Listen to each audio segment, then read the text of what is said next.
તો સુરત શહેરમાં પાટીદાર અગ્રણી કે પટેલ ફરી એકવાર મેદાને ઉતર્યા છે। તેમણે પાટીદાર સમાજના ટ્રસ્ટોને લઈને ગંભીર સવાલો ઉઠાવ્યા છે અને ગેરરીતિઓ સામે પણ આંગળી ચીધી છે।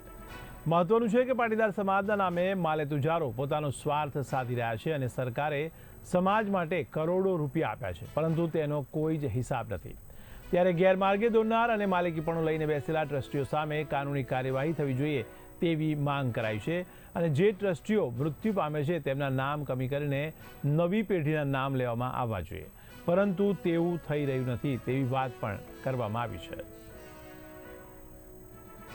હું બોલ્યો તો પાટીદાર સમાજ વિશે, અને મને એમ હતું કે પાટીદાર સમાજમાંથી 5-25 માણસો ભેગા થઈ અને આ વાતને આગળ ચલાવશે, પણ આજે પાટીદાર સમાજના નામે ઘણા ટ્રસ્ટો નોંધાવે છે।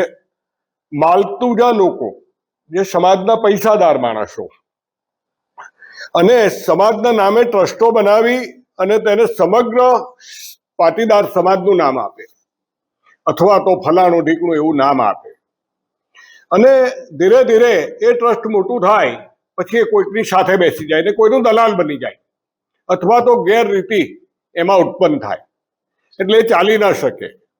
હાલમાં જે સમાજના નામે કોઈ પણ ટ્રસ્ટોએ દાન લીધા છે, કોઈ પણ ટ્રસ્ટોએ સમાજના નામે, પછી નાના મોટા દાન હોય, 1 રૂપિયો હોય કે 100 કરોડ હોય, એ લોકોને બહુ સીધી વાત છે કે નવા એ ટ્રસ્ટોએ એના વ્હાઇટ પેપર, એને ફાઇનલ વ્હાઇટ પેપર બહાર પાડવા પડશે ને। અમે તો હિસાબ માંગ્યો છે મીડિયામાં, અમારો છેલ્લી એક મિટિંગ હતી એની અંદર અમારા ફોન કોથળીમાં મુકાવ્યા હતા, એ પણ માંગ્યું છે અલગ અલગ ટ્રસ્ટો પાસે ને। નાનામાં નાનો માણસ ભલે દાન ના આપ્યું હોય, પણ જ્યારે સમાજની વાત હોય તો એ પણ કઈ લેખિત આપે અથવા તો માંગે તો એને સમાજે આ કાગળો આપવાની જવાબદારી છે, વ્હાઇટ પેપર બહાર પાડવાની જરૂર।